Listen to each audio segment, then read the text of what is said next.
19 दिसंबर को दिल्ली में इंडिया गठबंधन की बैठक हुई और बैठक के पहले ये उम्मीद जताई जा रही थी कि बिहार के मुख्यमंत्री नीतीश कुमार को इंडिया गठबंधन में कोई बड़ी भूमिका दी जाएगी।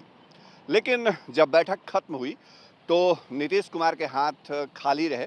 नीतीश कुमार की भूमिका पर कोई चर्चा नहीं हुई और नीतीश कुमार को कोई बड़ी जवाबदेही मिली नहीं।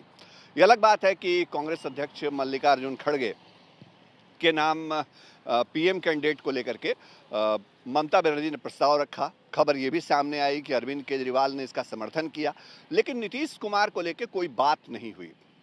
अब क्या नीतीश इस बात से नाराज हैं? इसको लेकर के भी सियासी गलियारों में चर्चा है। लेकिन नीतीश कुमार की पार्टी जनता दल यूनाइटेड की राष्ट्रीय कार्यकारिणी 29 दिसंबर को दिल्ली में बुलाई गई है।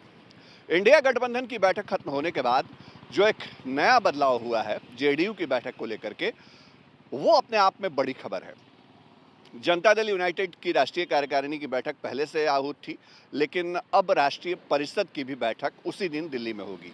मतलब ये कि जेडीयू ने जो जानकारी दी है उसके मुताबिक पहले जेडीयू के राष्ट्रीय पदाधिकारियों की बैठक होगी, उसके बाद राष्ट्रीय कार्यकारिणी की बैठक होगी और सबसे आखिर में राष्ट्रीय परिषद की बैठक होगी। जेडीयू में जो सांगठनिक प्रक्रिया है उसके मुताबिक अगर राष्ट्रीय कार्यकारिणी में कोई फैसला होता है, कोई बड़ा फैसला, तो उस फैसले पर मुहर राष्ट्रीय परिषद की बैठक में लगती है।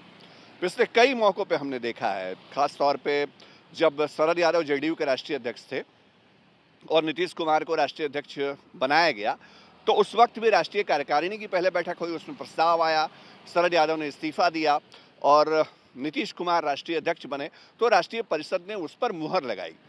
मतलब ये कि इंडिया गठबंधन की हालिया बैठक के बाद अब जनता दल यूनाइटेड किसी बड़े फैसले की तरफ बढ़ता दिख रहा है। सियासी गलियारे में अलग अलग तरह की चर्चाएं हैं, लेकिन क्या जेडीयू की इस बैठक में भविष्य के गठबंधन को लेकर कोई चर्चा होगी या सांगठनिक बदलाव को लेकर चर्चा होगी, इसको लेकर के अभी पक्के तौर पे कुछ नहीं कहा जा सकता। लेकिन एक बात जो पक्के तौर पे कही जा सकती है वो ये कि जनता दल यूनाइटेड ने अगर राष्ट्रीय परिषद की बैठक भी दिल्ली में बुलाई है, तो इसका मतलब साफ है कि नीतीश कुमार के मन में, नीतीश कुमार के दिल में कुछ चल रहा है सियासी तौर पर।